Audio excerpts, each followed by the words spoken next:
Match Bouliac-Saint-Bruno. Entre deux, 14 heures. On gagne 77-16. Je mets les 77 points. Bon, ça c'est faux. Et mon père ne m'a pas cité toutes mes erreurs après le match, comme celui de Thierry Henry. Mais pas besoin de ça pour être conditionné, comme il dit. Ce jour-là, je suis en CM2 et c'est déjà ma 5e année de basket. Ma sœur et moi passons déjà tous nos mercredis après-midi à la salle. Tous nos week-ends. Et quelques soirs dans la semaine. 15 ans après, ça n'a pas vraiment changé et il paraît même que j'entraîne depuis 10 ans. Des mecs à qui j'ai transmis, que j'ai parfois fumé, et qui aujourd'hui jouent avec moi, et me le font bien payer ces petits cons. Mais bon, je pourrais faire ça pendant des heures, vous parler de 1000 histoires, de raconter chaque moment où j'ai hurlé, pleuré de joie, ou maudit une équipe qui nous tue au dernier moment. Je pense que vous avez compris. Ce qu'on raconte jamais, ce sont les moments où on a honte. Ce genre de moment où un samedi soir à 16 ans, j'ai entendu un adulte dire sans aucun problème d'un joueur métis qu'il sautait aussi haut car il avait l'habitude pour cueillir les bananes. Que je ne le connaisse pas n'y change rien. On partage à ce moment-là le même banc, on partage le même match et on partage la même passion de ce sport. Ce sport auquel je m'identifie, auquel je consacre ma vie tous les jours et que je continuerai de pratiquer dans 5 ans. Alors en plus du dégoût et de la colère, je ne peux pas m'empêcher de ressentir de la honte. D'autant que ce sera pas la dernière fois. Le 28 janvier 2023 encore, Loïc Akono, joueur de Metz, est insulté de bonobo à Charleville-Mézières. Juste avant le Covid, des supporters font des cris de singe. Et des médias parlent de banlieusards pour qualifier les joueurs de ce nom. Alors vous verrez dans ce podcast à quel point nos émotions sont au cœur de ma passion et celle de mes invités. Et il suffit d'un match intense pour qu'elles arrivent tout à la fois. Mais par pitié, croyez-moi, je ne veux plus jamais avoir honte. Absence totale de générique audio, j'ai pas tenu mes promesses de l'épisode précédent. Désolé. Il est toujours en cours de préparation, ça arrive bientôt. Bisous mes frelons. Bonjour à tous, on se retrouve du coup pour le 4e épisode de Tu seras où dans 5 ans. J'ai invité 3 nouveaux invités pour cet épisode-là, qui se connaissent pas, donc on verra ce que ça donne pour aujourd'hui. Merci pour les retours de quelques personnes là sur le dernier épisode. J'étais justement en train d'en discuter avec eux et c'était un podcast que les gens ont ressenti comme différent des 2 premiers et ça leur a quand même plu, donc c'était cool d'avoir ces retours-là. Puis justement, le but c'est qu'il y ait certains épisodes qui soient peut-être un peu plus sérieux, d'autres un peu plus bourrins, donc ça dépend aussi de dans quel mood je me retrouve. D'ailleurs, on m'a fait remarquer que je disais tout le temps le mot mood au moins 10 fois par podcast, donc j'espère que je continuerai à le dire aujourd'hui. On va commencer juste à se présenter et à dire comment on se sent actuellement. Est-ce qu'on est heureux? Est-ce qu'il y en a un qui veut commencer? On peut faire par ordre alphabétique aussi si vous voulez. Bon, moi ça me dérange pas de commencer. Ben, comme ça on respecte l'ordre, parfait. Bon, déjà, merci Jacques de m'avoir invité sur le podcast. Pas de souci, mec. Je suis ravi de rencontrer Gabriel et Mathieu pour discuter avec eux sur le podcast. Moi, je m'appelle Ambroise, déjà, Ambroise Vercouter. Je suis un ami de Jacques de la fac de bio. Tout avait mal commencé entre nous au lycée, mais on ne se connaissait pas. C'est vrai. Et pour une très belle évolution. Et voilà, moi je rentre de Montréal après 5 ans passés à Montréal. Je m'installe en France doucement mais sûrement. Donc voilà, ravi d'être là ce soir. Ben, merci mec. Comment ça se passe en ce moment pour toi, ce retour? Est-ce que tu es heureux d'être en France? Pas dire que je suis malheureux, dire que je suis heureux, je pense que c'est en cours. Je pense que Ouais. on n'est jamais complètement heureux, on n'est jamais, on peut être complètement malheureux, mais je pense que c'est toujours. Et moi, j'ai beaucoup de positifs en ce moment et beaucoup de positifs dû au fait que je suis très bien entouré dans des périodes qui sont pas faciles forcément de transition et où on se cherche un peu et où on cherche un peu un environnement, une stabilité. J'ai la chance d'être très bien entouré, donc ça participe au fait que je me sente bien en ce moment. Et après, je pense qu'on peut toujours espérer, mieux, et c'est un peu le but, je pense, de ce qu'on recherche. Donc voilà, que du positif, puis le négatif, on essaye de passer au-dessus. Ok, cool. Du coup, c'est à Gabriel, parce que j'aime bien l'ordre alphabétique aujourd'hui, je sais pas Vas-y. pourquoi. Du coup, donc moi c'est Gabrielle, j'ai 24 ans, donc merci beaucoup Jacques pour l'invitation et pareil, enchanté Ambroise et Mathieu. Et moi du coup, je connais Jacques dès mes années à Saint-Bruno où j'ai joué avec Claire. Donc aussi, c'est pas forcément ce dont je vais parler ce soir, mais basket, grande passion dans mon cœur depuis longtemps. Mm. Et voilà, donc moi, je suis formée en philosophie. J'ai fait mes études en Irlande et en Écosse. Et j'ai commencé mon activité de animatrice d'atelier philo avec des enfants et des ados et de vulgarisatrice philo sur les réseaux. Et du coup, pour répondre à la question de comment je me sens en ce moment, est-ce que je suis heureuse, c'est marrant parce que c'est vraiment la partie de ma vie où je suis le plus insatisfaite que je n'ai jamais été. C'est-à-dire que, enfin, moi, quand j'ai fait mes études en Irlande, c'est fou parce que, enfin, ce que tu disais tout à l'heure, Ambroise, on n'est jamais totalement heureux. Moi, quand j'étais en Irlande, genre, même quand j'avais des peines de cœur, même quand j'avais des trucs comme ça, j'avais vraiment l'impression d'être genre 100% heureuse. Enfin, je me sentais exactement à ma place. J'aimais trop ce que je faisais. J'aimais trop être là-bas et tout. Et après, le Covid est venu mettre pas mal de bâtons dans les roues dans tous mes projets. C'est-à-dire que j'ai dû rentrer en France alors que c'était pas prévu. Terminer mon master à distance et tout. J'ai lancé mes réseaux, pareil à Bordeaux, dans un monde encore vachement covidé, où j'étais pas giga certaine de ce que j'allais faire et tout ça, de où est-ce que je pouvais aller. Et je suis arrivée à Paris en septembre. L'arrivée à Paris a été difficile, genre vraiment, vraiment dur. Et maintenant, ça va mieux parce que, en fait, je te rejoins, Ambroise, sur le fait que c'est parce que j'ai été super bien entourée. J'ai quand même une conjonction qui fait qu'il y a tous mes meilleurs potes qui sont à Paris, sauf mes potes irlandais qui sont restés à Dublin. Mais sinon, tous mes potes de lycée, tous mes grands potes et tout, tout le monde est à Paris de manière complètement, enfin, c'est une coïncidence, mais il se trouve que c'est le cas. Et aussi, dans mon travail, j'ai quand même trouvé des collègues avec qui je m'entends super bien et avec qui j'ai plaisir à travailler. Donc ça compte aussi énormément. Et voilà, donc je prépare doucement mon année prochaine, mais ça va mieux qu'un temps. Mais disons que c'est vrai que j'ai vraiment traversé enfin, j'étais pas habituée à ce genre de truc, à être là en mode, mais je suis pas bien en fait. Ouais. Tu te sentais, enfin, une espèce de mal-être, genre pas à ta place, mais un peu Ouais. comme toi au début, Ambroise, quand t'es rentré sur Paris, où tu t'es dit, oula, ça va pas du tout le faire là, c'est pas possible. Bah, Ouais, exactement. mais je sais pas pour toi, mais moi j'ai l'impression que c'est aussi. Souvent, on se sent mal presque en anticipation. C'est-à-dire Mm-mm. que le fait d'appréhender beaucoup, T'appréhendais. d'appréhender, ça te met dans un mood, Jacques, dans un mood un peu anxiogène qui fait que tu n'arrives pas trop à t'épanouir. Bah, après, chacun est différent, mais je pense que une fois que tu as dépassé cette appréhension, ça laisse la place à aller mieux quand même Mm. rapidement. Oui, et je pense aussi qu'on est des créatures quand même immensément adaptables. Et donc, même quand ça va pas, enfin, moi, je me suis vraiment vue, tu t'adaptes, c'est-à-dire que tu te contorsionnes un petit peu, tu trouves une position qui est pas trop douloureuse, qui est plutôt confortable. Et voilà, t'avances. Et pour moi, enfin, la chose qui a fait que j'ai pu, voilà, me remettre un peu d'aplomb et tout, c'était mon entourage, ça c'est sûr. Mais aussi mes projets, les choses qui me tiennent à cœur, enfin c'est-à-dire continuer de travailler, continuer de prendre du plaisir, de voir les potes, de regarder les séries qui font plaisir, enfin et c'était vraiment m'investir voilà dans mes projets à fond. Et puis voilà, ça paie petit à petit, mais ça a été une aide en tout cas pour moi. Content en tout cas que là, ce soit une pente ascendante Oui, pour toi. oui, oui. Trop cool. Bah, du coup, on termine par Mathieu. La petite touche accentuée du Sud pour finir. Ouais, désolé pour l'accent. Ouais, désolé de quoi, mec, c'est trop bien en podcast ça. Donc moi c'est Mathieu, enchanté, très content de vous rencontrer Ambroise et Gabriel. Dans la vie, moi je fais trois activités.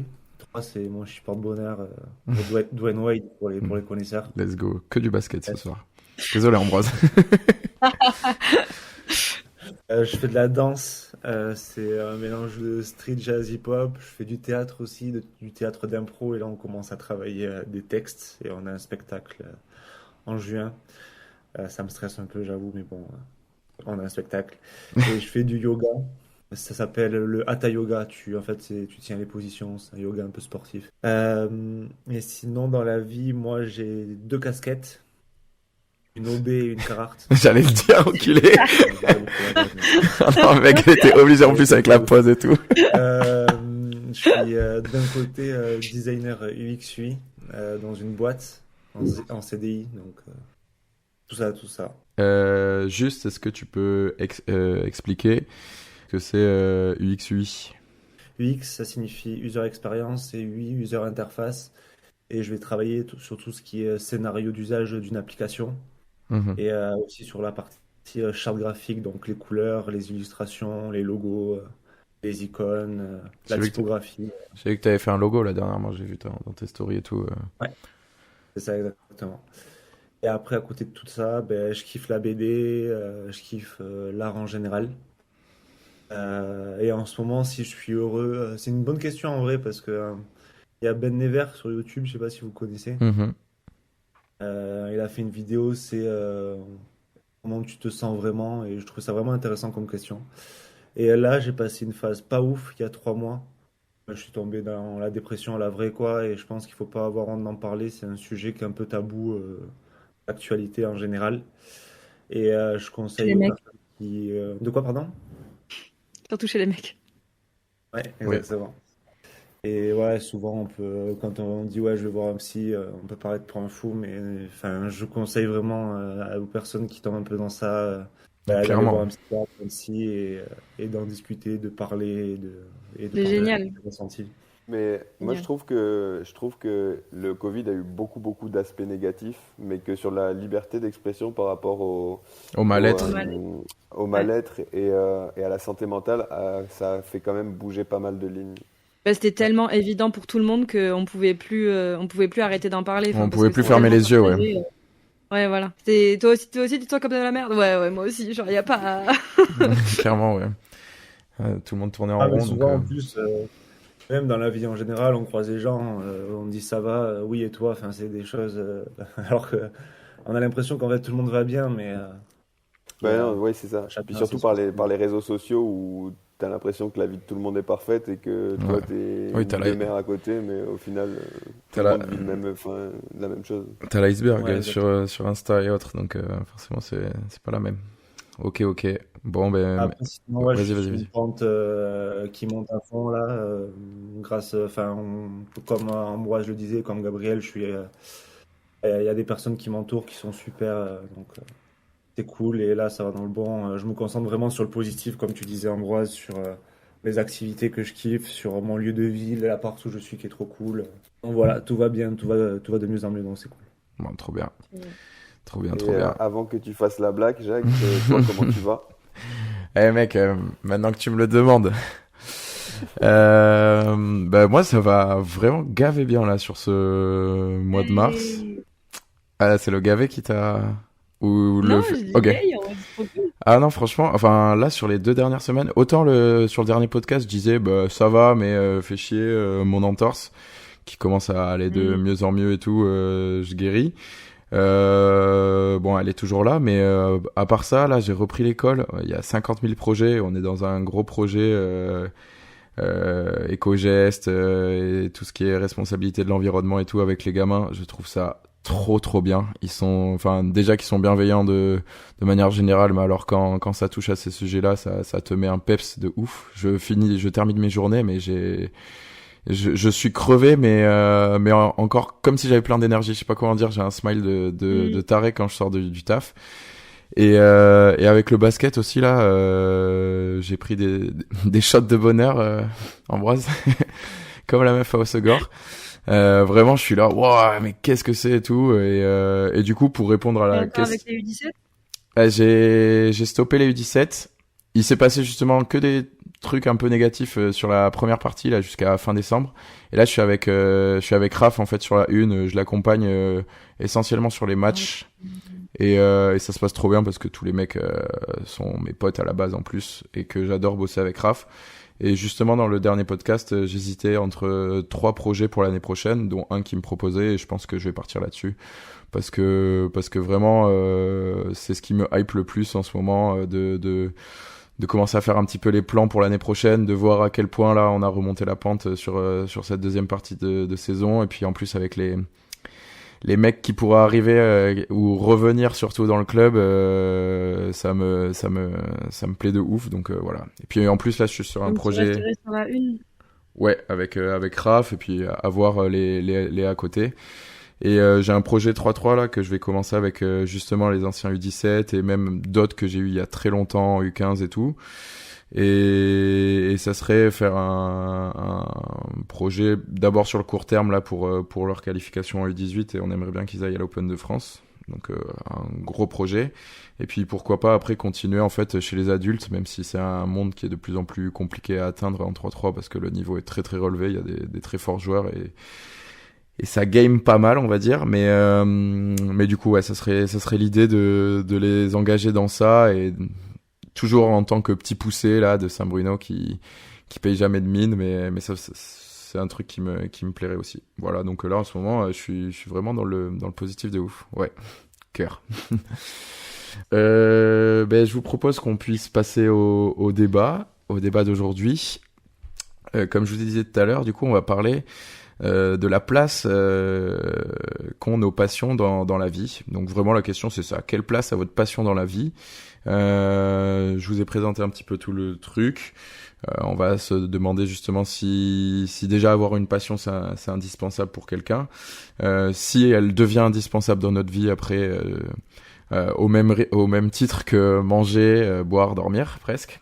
Et après comment justement vous êtes destiné à cette passion, quel impact elle a pu avoir de manière générale sur votre vie, et puis voilà, après une fois qu'on aura abordé tout ça, on pourra conclure sur ce sujet. Parce qu'il y en a un qui veut commencer avec sa passion et nous en mettre plein les yeux.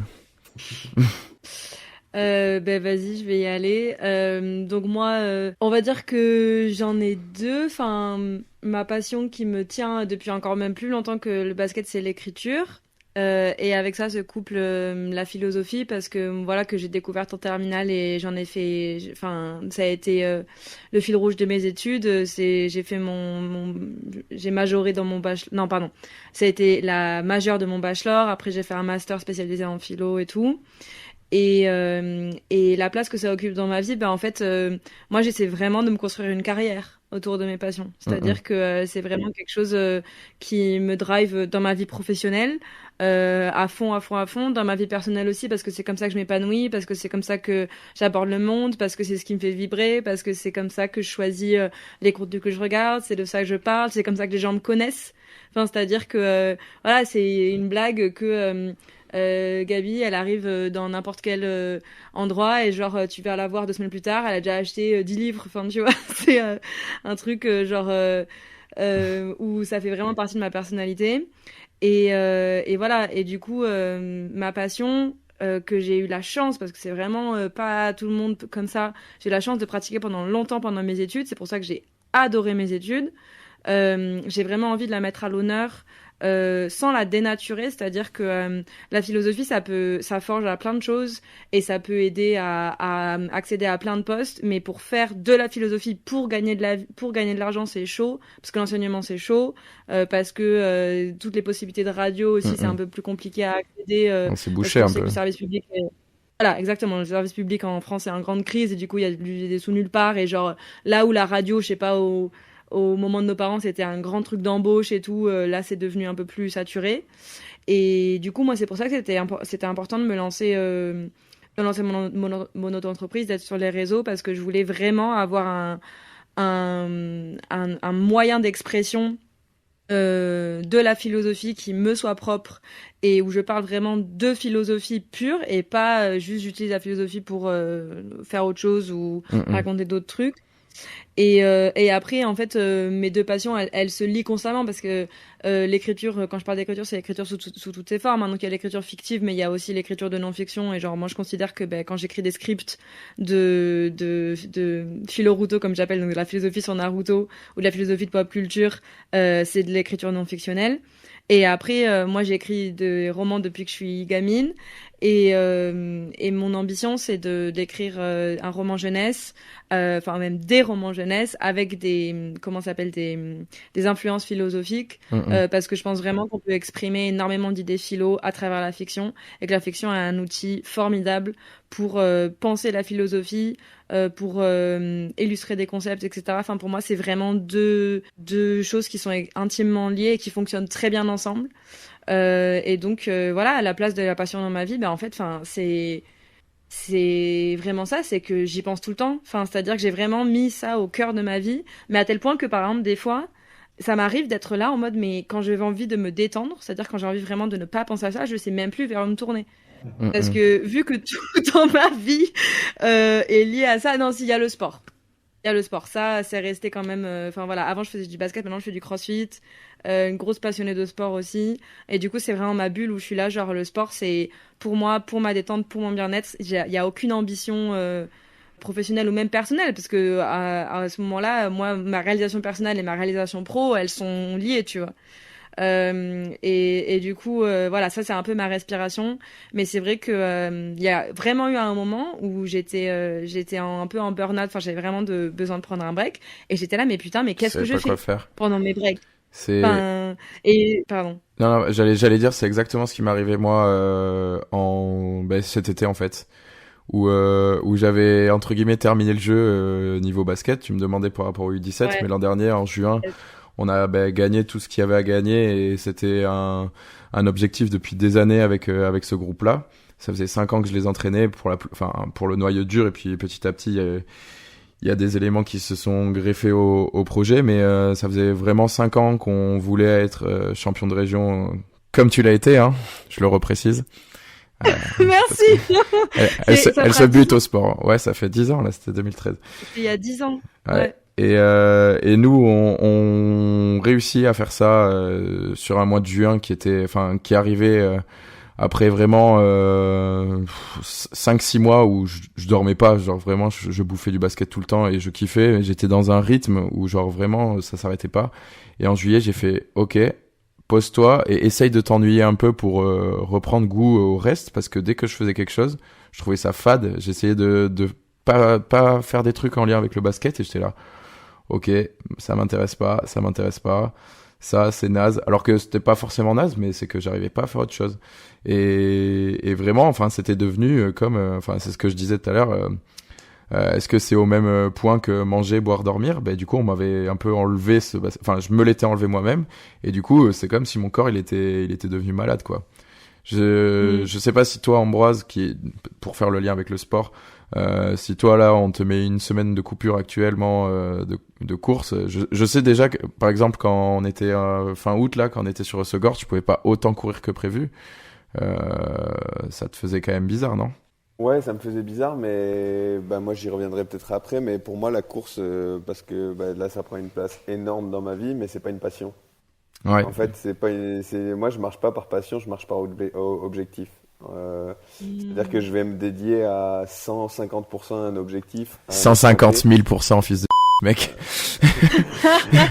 Et en fait, c'est ça, c'est que contrairement là, quand je t'entends parler, Gabriel, c'est exactement ça qui me fait réaliser, et je le sais, et je le vois quand je vois Jacques avec le basket, quand je t'entends toi avec la philo ou l'écriture, ou d'autres amis sur d'autres sujets. Et c'est pas, je le regrette pas, hein, mais j'ai aucune passion. Genre, j'ai des centres d'intérêt, j'ai beaucoup de curiosité, j'ai beaucoup de trucs que j'aime, mais j'ai pas de passion. Par Ouais. contre, j'ai des objectifs personnels que je me fixe et qui me drive pendant certaines périodes, mais enfin, moi, j'appelle pas ça des passions, de mon côté. Après, t'avais quand même un centre d'intérêt plus à la limite de la passion avec le tennis, parce que c'est encore un truc aujourd'hui que tu regardes de Mais ouf, même que pas, tu suis de tu vois. malade, non? Non, tu vois, c'est Ah là, ouais? on voit un Fred, Ok. par exemple, dans notre bande de potes qui, lui, va être fan de tennis, qui va regarder tous les matchs, suivre tous les résultats. Moi, j'étais un très bon joueur de tennis.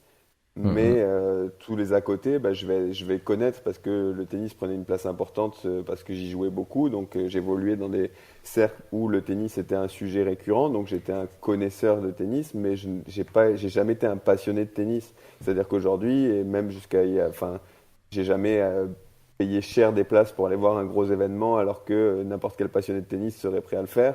Le tennis, c'est un sport que j'aime, que j'aimerais toujours et auquel mais c'est pas une passion. Mais après, enfin, c'est moi la définition que j'ai de passion, je me retrouve pas dedans. Est-ce Et je que vais te du coup, tu te demander, sens plutôt... Ouais, pardon. pardon, je te laisse parler. Les Non, relances. je voulais juste te demander, Ambroise, est-ce que du coup tu saurais nous dire genre pourquoi est-ce que c'est important pour toi d'avoir des objectifs et de les réaliser? Pour moi, c'est de l'accomplissement personnel. C'est me prouver des choses. En fait, j'ai toujours marché comme ça. Jacques, qui me connaît bien, le sait, et mes amis qui me connaissent bien le savent aussi. Je suis quelqu'un qui est jamais dans la demi-mesure sur plein de sujets. Encore que j'ai peut-être progressé là-dessus ces dernières années, notamment avec mon expatriation, qui m'a fait relativiser sur pas mal de choses et évoluer dans un sens que moi je considère positif. Mais ça reste que le plus gros rapport et la personne à qui j'ai le plus de choses à prouver, c'est et ce sera toujours moi-même. Euh, et en fait, tous ces objectifs qui ne sont pas forcément des passions, c'est juste me dire j'en suis capable. Ça me fait, c'est ça qui contribue au-delà de tout le reste, qui sont les amis, qui sont la famille, qui sont tout le reste, qui peuvent me rendre heureux. Moi, c'est cet accomplissement et c'est de me prouver ces choses-là, ça me rassure et au niveau de ma confiance en moi, ça me donne du boost. Mhm. Mm. C'est essentiellement ça, quoi. Mhm. Et justement, pour du coup rebondir un peu sur Mathieu qui, lui, nous a exposé plein d'activités qu'il avait. Est-ce que justement tu les considères comme des passions ou plus comme des centres d'intérêt, comme il a dit Ambroise? Ouais, pour moi, la définition d'une passion, c'est genre où je vois pas le temps passer. Mhm. Ouais, c'est un domaine d'activité sur lequel je pourrais apprendre tout le temps, chaque jour, sans me lasser. Et dans toutes les activités que je fais, je mets le dessin, ouais, au-dessus de tout. Ouais. Parce que ouais, j'adore ça. C'est bon, c'est vrai qu'il y a forcément des temps où l'imaginaire ou l'imagination n'est pas là. Et du coup, on se lasse un peu. Ce que tu disais un peu tout à l'heure aussi, Gabriel, où parfois, ben, c'est pas évident d'avoir de l'inspi. Mais le dessin, je fais ça depuis tout petit. Petit, je prenais des planches de BD et je les redessinais du début à la fin. J'écoute des podcasts aussi en parallèle. D'ailleurs, comme podcast que je peux citer, je sais pas si je peux en citer. Mec, la Non. concurrence, t'es Ouais. Tu malade. seras où dans 5 ans, c'est tout. Ouais, il y a des podcasts que j'écoute, par exemple, sur l'art, sur la masculinité toxique, des trucs comme ça intéressants qui me parlent. Ouais, moi, mon rêve, ça serait de dessiner une BD. J'ai deux projets en tête. J'ai un bar associatif à côté de chez moi et je kifferais passer du temps et prendre en note quelques petites histoires et en faire une BD. Ou sinon, carrément, Du coup, trouver une personne inspirante. Ouais, dis-moi. une BD d'histoire courte, du coup? Ouais, c'est ça. Ok, trop Soit cool. ça, soit vraiment raconter l'histoire d'une personne inspirante. Par exemple, il y a un mec qui s'appelle Mathias Picard qui a raconté l'histoire de sa voisine qui s'appelle Janine. Et l'histoire, elle est folle. Et enfin, la femme de cette histoire-là a une histoire, enfin, une histoire de vie incroyable. Il y a aussi Fabien Toulmé qui a fait par exemple l'Odyssée d'Hakim. C'est un mec qui traverse, je sais pas si vous connaissez, qui traverse Pas du la tout, mec. Syrie jusqu'à la France et en Ok. plusieurs tomes. Et trop intéressant. Donc, ce serait un rêve Ouais, de toi, créer une BD, mais ça prend du temps et ça demande un travail énorme, et sachant que je fais déjà plein d'activités. euh, Et voilà. pour l'instant, tu le mets en tant que rêve et à la différence d'Ambroise qui parle de l'objectif tout à l'heure. Pour l'instant, tu le touches pas réellement à ça. Ouais, C'est c'est que ça, pour lointain. moi, il est trop loin. Ouais. Ouais, pour moi, c'est trop loin. Déjà, là, je commence petit à petit à me mettre le pied dans tout ce qui est freelance, entrepreneuriat, avec mes créations de logos, d'illustrations.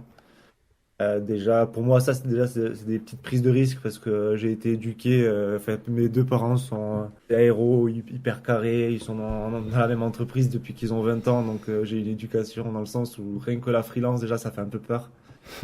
Donc, tout ce qui est création de BD, tout ça, ça veut dire qu'il faut se lancer. Après, ça peut être aussi du plaisir et faire une BD juste comme ça et pas en vivre. Mais ouais, ça, c'est vrai, c'est des questions à se poser. Est-ce que je voudrais vivre de la BD ou et ça aussi, une passion, je sais pas ce que c'est. Est-ce que c'est ta vie Mais professionnelle ou est-ce que Ouais, c'est c'est ça. ta vie Moi, à toi? j'ai une question pour vous deux là-dessus, et pour toi aussi, Jacques. C'est que moi, par exemple, quelque chose qui pourrait se rapprocher d'une passion pour moi, mais que je considère pas comme une passion, c'est la cuisine. Genre, je cuisine énormément et tout ça. Et à chaque fois, les gens me disent que je cuisine bien et tout. Et la question facile quand tu as quelqu'un qui cuisine bien en face de toi, c'est mais ça te tenterait pas d'ouvrir ton resto ou un truc comme ça? Et en fait, moi, j'adore cuisiner, j'adore le sport. Mais que ce soit l'un ou que ce soit l'autre, jamais j'en ferai mon métier. Mm. C'est que moi, en fait, j'adore cuisiner parce que c'est du plaisir. Et que si aujourd'hui, je mets mon plaisir, que je le transforme en métier ou en quelque chose de contraint, ben, en fait, je prendrai plus de plaisir là-dedans. Et c'est comment vous faites pour arriver à associer ça, une passion, ben, qui est votre. Ben, en fait, c'est juste peut-être pour ça. C'est peut-être ça qui fait que c'est une passion, c'est que vous pouvez le faire, vous pouvez en bouffer, en bouffer, en bouffer et ne pas en être dégoûté. Ouais. mm, mm. C'est pas vraiment une question claire, mais enfin, Non, c'est non, juste très, pour t'inquiète. dire. Ouais, enfin, je pense que effectivement cette question de définir la passion, elle est essentielle. Enfin, parce que passion, c'est un terme qui est tellement chargé en vrai. Parce qu'en plus, tu vois, quand au début, Jacques, tu m'as dit que le thème c'était les passions. Instinctivement, j'étais là, bon, ils doivent vouloir parler genre des hobbies ou des trucs comme ça. Mais en vrai, les passions, on aurait aussi pu penser aux passions amoureuses, aux passions amicales, genre aux passions Ouais, ça. des sentiments. Enfin, tu vois, genre, en fait, c'est un terme qui a vachement qui est polysémique et qui historiquement, pardon, plus on va dire étymologiquement, enfin comment est-ce qu'on le considère. Souvent on oppose la passion à la raison, genre ça, la passion ça se contrôle pas, Mm, justement mm. ça nous prend, tu vois, d'une manière qui est pas raisonnée, qui est pas rationnelle, qui est pas rationnée, enfin tu vois, c'est pas de raison, c'est-à-dire Ouais. on la pratique plus que de raison et tout. Après évidemment le terme il s'est quand même assagi quand on parle de hobby, enfin de choses qui nous qui nous tiennent à cœur. Mais d'ailleurs, en plus, souvent, enfin, voilà, parce que hobby, par exemple, on va avoir vachement tendance à le détacher de tout ce qui est travail. C'est-à-dire, il y a notre travail et nos hobbies, c'est ce qui est genre en dehors du travail. Enfin, c'est ce qui est Mm. en dehors de ce temps-là. Donc, il y a des temps qui sont vachement distincts. Et c'est vrai que, voilà, on parle de travail-passion. Genre, c'est-à-dire, et d'ailleurs, on nous dit, faut s'en méfier le travail-passion parce que c'est là que tu te fais exploiter. Parce que on te dit, genre, tu fais ce que t'aimes, donc finalement, tu devrais pas regarder à l'argent et tout machin. Alors que, enfin, je sais pas toi, Mathieu, mais moi, j'ai quand même peut-être l'audace, hein, peut-être l'ambition folle de me dire que j'ai envie d'être rémunérée à ce que je considère de ma juste valeur, même si c'est des Mm. trucs que je fais voilà, qui sont vachement importants pour moi. Ouais. Mais c'est vrai, enfin, par rapport à ce que tu disais, en moi, c'est hyper intéressant parce qu'effectivement, genre cette position de, moi, je suis passionnée de quelque chose et vraiment et absolument sincèrement et tout, mais je ne me vois absolument pas en faire mon métier. Genre, ma sœur en est j'ai une grande sœur qui en est l'exemple même. Elle est multitalent. Elle est super douée pour tout ce qui est manuel et tout. Elle sculpte, elle coud, elle brode, elle fait de la poterie, enfin ce que tu veux. Il s'appelle Mais Pedro. comment? J'avoue. Non, Non, il a dit elle s'appelle Pedro parce qu'on a un pote Pedro. qui a exactement ce profil-là. Non, c'est enfin une voilà, tu petite vois, on en private connaît, joke. genre des gens qui sont ultra créatifs, ultra artistiques, ultra talentueux ou talentueuses et tout, Mm. et qui justement te diraient, mais moi, si tu me mets ça en termes de travail, genre, je dépéris, tu vois, enfin, Ça ça va la m'enlèverait, dégoûter. genre, voilà, tout sel de ça et tout ça. Et donc ouais, ce serait genre j'ai pas du tout la réponse, mais je pense qu'en plus la philosophie devrait vachement pouvoir apporter ce genre de réponse de comment est-ce qu'on définit une passion, qu'est-ce qui la distingue du simple intérêt ou qu'est-ce qui la distingue des objectifs ou qu'est-ce qui la distingue du hobby. Enfin là, il y a plein de petites notions à aller chercher pour essayer d'aller au cœur de qu'est-ce qu'on appelle une passion Ouais. et pouvoir déterminer après est-ce qu'on en a ou pas quoi. Ouais, c'est ça, parce que moi, par exemple, quand j'entends du passion, pour moi, c'est quelque chose qui est palpable, qui est physique, comme par exemple le dessin. Mais pour moi, peut-être qu'en fait, ma vraie passion, c'est la création. Dans le Mm, mm. théâtre, par exemple, créer. Dans la danse, ça va être la création de chorégraphie. Et j'ai pas vraiment répondu, moi, à la question, quelle est la place de ma passion dans ma vie en général. Et en fait, au final, moi, le dessin, ça m'apporte énormément de créativité, d'imaginaire. Et comme tu disais, Ambroise, toi, t'aimes cuisiner, mais c'est vrai que moi aussi. Et j'aime bien aussi ce qui est beau, et donc créer des choses belles. Par exemple, toi, c'est la créativité, et c'est ce qui est beau. Et moi, dans la cuisine, ce que j'aime bien, c'est le partage, tu vois. Genre, par Mm. exemple, quand je cuisinerai jamais un beau plat ou un bon plat pour moi tout seul. Ok. Genre, j'ai toujours fait la Tout pour distinction moi. de j'ai toujours fait la distinction de quand je suis tout seul, je me fais à manger et quand je vois enfin quand j'invite du monde, Cuisine. je cuisine, tu vois. Et effectivement, bah, la passion elle est peut-être pas dans la cuisine, elle est peut-être plus dans le partage. Enfin c'est vrai que voir au-delà de ce qu'on fait, comme tu dis, très de palpable, ce qui est la réalisation en elle-même, c'est ce qu'il y a derrière. Et la passion, c'est peut-être un mot fort dans ce cas-là, mais c'est plus le partage et pour toi la créativité euh, qui, qui en ressort. Et c'est marrant ce que disait aussi Gabriel par rapport au fait de pouvoir se mettre en situation de se faire exploiter dans le cadre d'un travail passion. Et ça me fait écho pour moi à Jacques, la sensation que tu as pu ressentir par rapport au basket à un moment où bah, toi, avec le basket, tu étais dans une activité passion où bah, c'est ça qui enfin, comme tu le disais tout à l'heure, c'est ça tu mangeais, tu dormais pour ça, mais que il y a un moment, ça s'essouffle quand tu n'as pas la reconnaissance, qu'elle soit financière Mm. ou la reconnaissance tout court. Et enfin, je sais pas si je me trompe, mais pour moi, ça faisait écho pas mal à cette situation que tu as pu vivre En décembre, récemment. ouais, ouais, clairement, mec. Quand elle l'a dit, j'ai fait, oh, ça me dit quelque chose. Hey, hey. Coucou le président. Enfin bon. Ouais, et moi, pour rebondir aussi à ce que disait Mathieu par rapport au fait d'avoir soit une passion palpable, soit au final faire le lien avec tous ces hobbies et de dire, bah en fait, c'est la création qui me hype. Moi, au final, avec le basket, bon, quand même le basket, j'en kiffe tous les aspects. Même regarder un match, au final, moi pour le coup, ça va m'intéresser parce que je kiffe ça. Mais ce qui, au final, je commence à kiffer de plus en plus et que je suis presque en train de mettre au-dessus de jouer au basket, c'est coacher. Et c'est vrai que coacher ou être en classe ou être là sur ce podcast sans être dans la transmission non plus avec vous, mais au final c'est quand même Ouais, mais transmettre des fine. choses, transmettre un savoir ou une expérience et c'est ça au final qui me met une patate de ouf. C'est essayer de donner ou en tout cas travailler avec un groupe et voir que le groupe il en sort forcément meilleur ou en tout cas dans un plaisir immédiat ou différé, ça c'est pas le problème, mais en tout cas heureux, tu vois. Et moi ça me met justement tellement dans le positif que c'est pour ça que moi justement je le considère comme indispensable. Si on me l'enlève, je fais un petit son comme ça. C'est super parce que là, du coup, vous avez tous les trois vachement bien résumé. Enfin, c'est-à-dire que vous avez tous les trois trouvé genre le dénominateur commun de toutes les activités que vous pouvez faire. Donc, on avait la création, le partage et la transmission. Et moi, en pensant à mes trucs, je dirais c'est la pensée. Genre, c'est vraiment que penser, Mm, c'est un kiff. Enfin, et quand je dis penser, il y a l'imagination, il y a la pensée critique, mais aussi la pensée juste, enfin d'être dans sa tête et de mieux comprendre le monde et tout ça. Et moi, c'est exactement ça. Genre, ça me donne des frissons. Enfin, par exemple, la dernière fois, mm. je suis allée voir Creed 3, genre j'ai fait une vidéo dessus et tout, et je suis sortie de ce film. Et en fait, j'ai réalisé un truc sur le monde que j'avais pas réalisé avant, et ça me, genre, j'ai des frissons d'ASMR, tu vois. Genre, tu vois, c'est des trucs en mode, je suis là, mais c'est trop bien, genre, c'est ouf, hein, vraiment, genre, j'avais des sensations de comme quand j'étais en études et que j'étudiais quelque chose qui était trop intéressant. Et du coup, ouais, moi, je me dirais qu'en fait, si je pouvais résumer, du coup, ma passion, enfin, ce serait ça, c'est penser sous toutes ses formes, tu vois. Parce que voilà, on pense pas pareil quand on lit un livre et quand on discute des relations entre personnages et tout machin qu'on essaie d'analyser, nanana, que quand on est une démonstration philosophique qui est beaucoup plus formelle, machin. Mais au bout du bout, c'est ça, c'est-à-dire c'est essayer de comprendre pour après nous en tant que personne et dans comment on navigue notre vie, être plus à l'aise, tu vois. Mm, mm.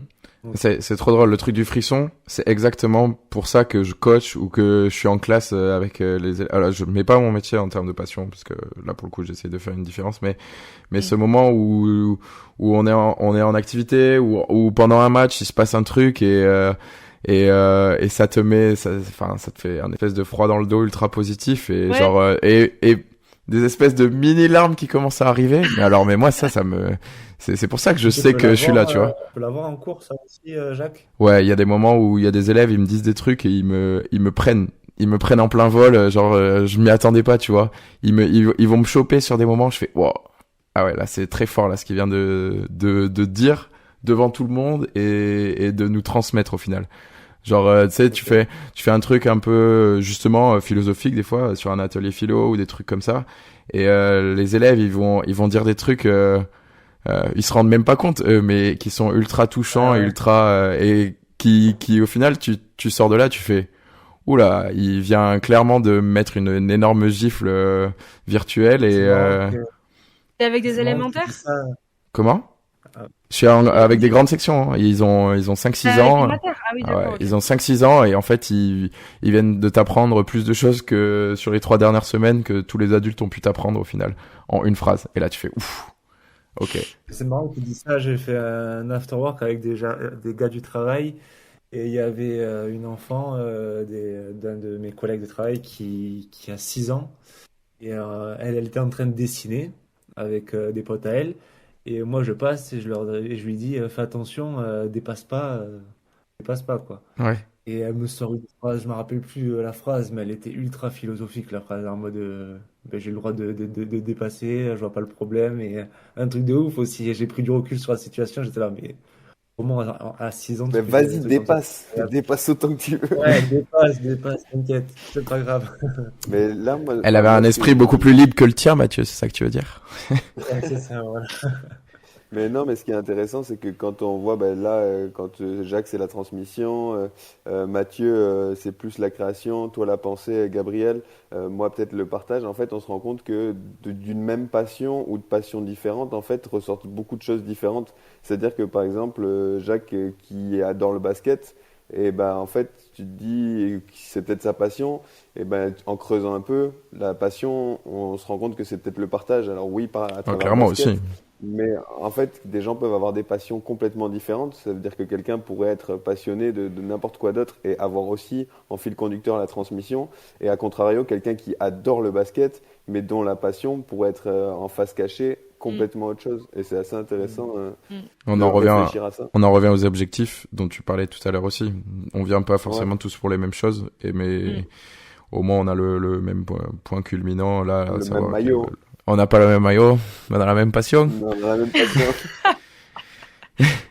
Ok, non mais en vrai, vous du coup, est-ce qu'il y a un impact sur votre... Alors bah, toi, Gabi, forcément, parce que ça impacte ta vie pro, mais dans ta vie perso, est-ce que toi justement tu serais prêt à faire d'énormes sacrifices pour cette passion, que ça soit par rapport à des amis, une relation amoureuse, des trucs comme ça, à quel point en fait tu vas... enfin, le ranking en fait de ta passion, il se situe où par rapport à tout ça?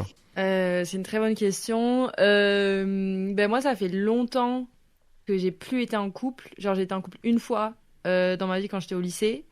Et après, genre, je suis pas retournée dans une autre relation. Donc, c'est compliqué, genre, d'évaluer comment est-ce que je placerais un partenaire amoureux dans l'équation, tu vois.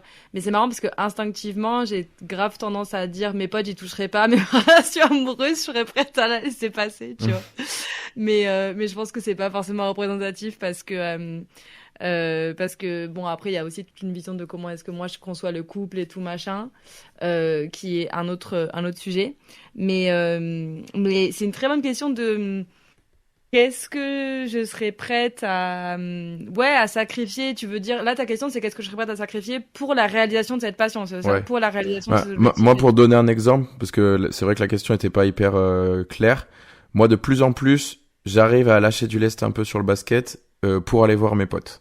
Ce qui, avant, était inconcevable. C'est-à-dire que moi, j'ai pas fait un seul anniversaire en après-midi quand on est petit, parce que pour moi, le samedi après-midi, c'était pas du tout envisageable de rater un match de basket.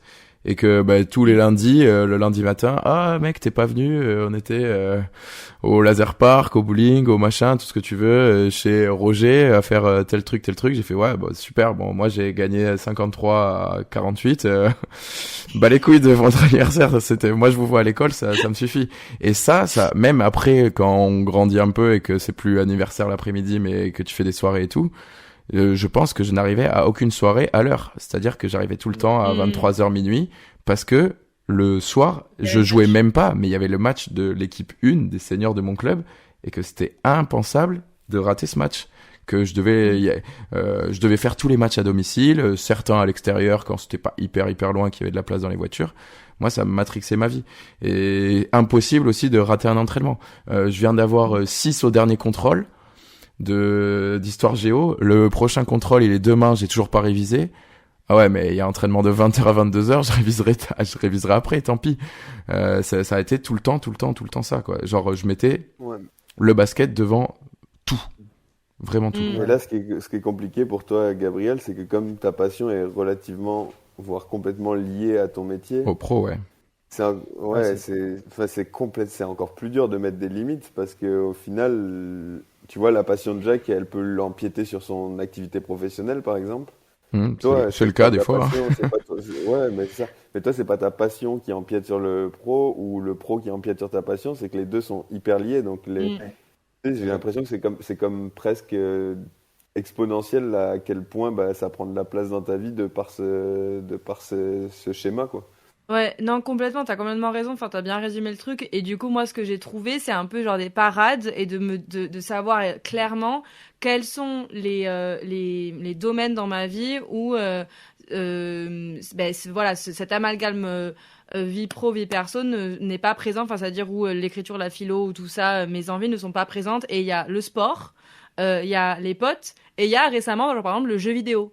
Tu vois, genre je me suis mise à jouer aux jeux vidéo et ça me détend, mais un truc de malade, tu vois, parce que genre même en tant que hobby, genre je fais un peu de musique, je chante, je fais de la batterie et tout, donc même quand j'écoute de la musique, je suis là putain, j'aimerais trop me remettre au chant et tout, donc ça me là, tu vois, il y a des voix qui dans ma tête. Le jeu vidéo, je suis là, c'est pas mon domaine.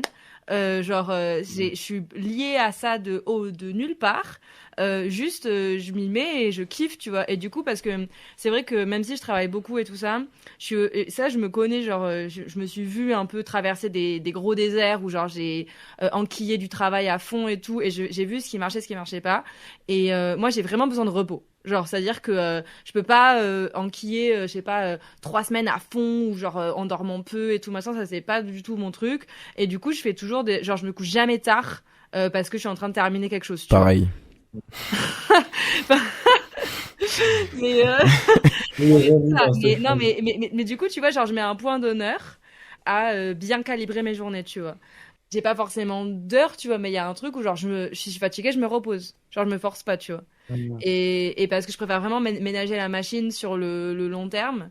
Mais du coup, ça demande, enfin, moi, ça me demande aussi une vraie discipline et une vraie clarté sur le repos, c'est important, et identifie bien les endroits où tu peux te détacher de justement ces envies et cette passion justement qui traverse tellement d'autres domaines de ta vie, quoi. Trop bien. Tu nous mets des claques à chaque fois que tu interviens, c'est incroyable. Je te jure, à chaque fois, je fais OK, vas-y, continue. Ouais, c'était vraiment drop the mic à chaque fois. Ouais, c'est ça, ouais, putain, incroyable. Toi, Mathieu, il y a des trucs que tu serais prêt à abandonner ou que tu as déjà abandonné, que ce soit dans le pro ou dans le perso.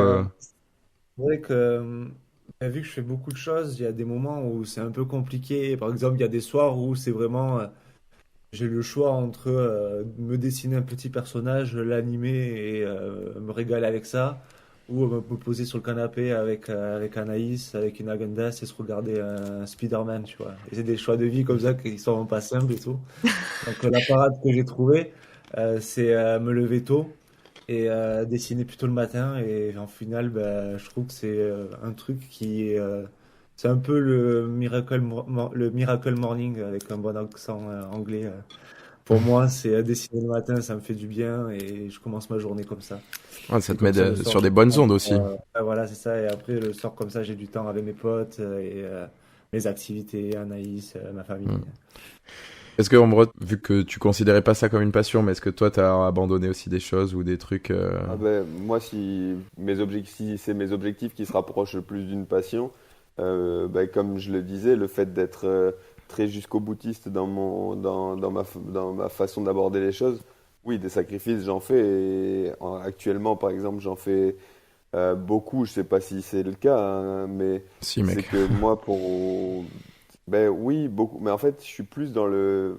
Alors là, on en est à un point où oui, je fais des sacrifices, mais je vais être plus à essayer de jouer sur plusieurs tableaux et à essayer d'en sacrifier le moins, mais forcément qu'au bout d'un moment, tu es aussi obligé de lâcher. Et tu vois, ben, on en parlait ce week-end. euh, Moi, là, j'arrive dans une phase d'entraînement.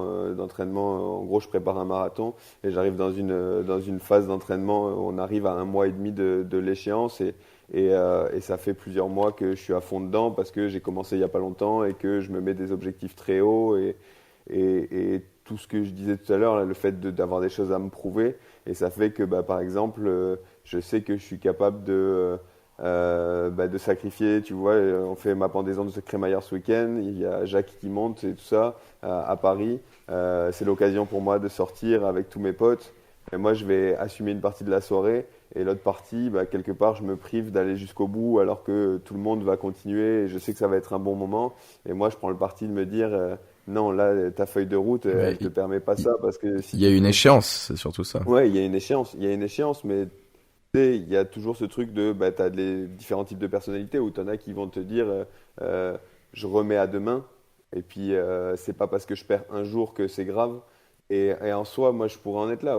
Aujourd'hui, vu la régularité que j'ai, il y a des fois où je pourrais l'échapper, mais je suis trop borné et je suis trop enfermé et focus sur mon objectif pour m'autoriser ça. Et je sais que si je me l'autorise une fois, bah, c'est la porte ouverte à le faire plusieurs fois. Mm, Donc mm. là, bah, ce qui peut se rapprocher le plus d'une passion, qui est mon objectif actuel, bah oui, il me prive de certaines choses et je l'accepte au détriment de peut-être, bah, pas de mes amitiés, mais au détriment de bons moments, au détriment de certains plaisirs immédiats, Pour un mais plaisir différé, on en revient à pour un ça. plaisir différé et Petit que je cœur. sais et que je sais que bah, ce que je sacrifie, j'espère, et je le pense aussi réellement, c'est que bah, c'est principalement, comme je le disais, par rapport à l'amitié. Non pas que je sacrifie mes amis par rapport à ça, mais des moments que je pourrais passer avec eux. Et j'espère et j'estime que mon amitié est assez forte pour elle assume ça et que ce soit juste, bah, comme disait Jacques, un plaisir différé et que ces moments que je j'ai pas maintenant ou que je décale, je les aurai fois 10 et je serai trop content de les retrouver dans 56 jours, le lendemain de mon objectif. Donc oui, je fais des sacrifices et puis je les assume et ils sont pas toujours faciles à faire. J'en fais aussi par rapport à bah, comme on disait, on n'est pas égaux, mais j'en fais par rapport à mon sommeil, j'en fais par rapport à ma forme physique. Aujourd'hui, tu me mets devant un écran sans être stimulé, je m'endors parce que j'ai un déficit de sommeil, parce que j'ai un déficit physique, parce que je me bute à l'entraînement. Mais c'est une Ah, sensation qui me ça. plaît aussi, Ouais. donc Ah, c'est de la bonne fatigue. Mm. c'est de la bonne fatigue, mais c'est de la fatigue qui sur le long terme devient une fatigue un peu. Tu sais, c'est des faux problèmes, hein, c'est des problèmes de riches parce que c'est moi qui ai décidé de faire ça, hein, mais c'est une charge mentale quand même et de se dire j'y retourne tous les jours, j'y retourne encore et encore. Aujourd'hui, j'ai pas Après, envie, ouais, mais j'y retourne. je comprends.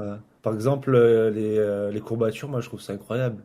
Alors, Ah ça fait ouais, mal, mais t'as Tellement. travaillé, quoi. ouais, ouais, Ouais. c'est ça. Mais quand ça devient ta réalité, une courbature, c'est censé être exceptionnel, enfin Oui. exceptionnel. C'est censé être quelque chose de temporaire. Quand ça devient une réalité sur tes 8 derniers mois, Ah euh, ouais. Pour, pour ça info, devient. là, pour info, l'autre jour, j'étais sur le Strava d'Ambroise. Pour ceux qui voient pas ce que c'est du coup une appli pour les sportifs et pour la mesure de performance, que ce soit de la course, de la natation aussi, Vélo, je crois. Ils course, font, nage, ouais, Ouais, voilà. tout, du vélo. vélo, course, nage. Ouais. En Et fait, toute activité sportive. ouais. Et en course, du coup, je montrais le Strava d'Ambroise à quelqu'un et je vais dans ses stats et là, je vois que il lui reste que 5 kilomètres pour arriver à 1000 kilomètres.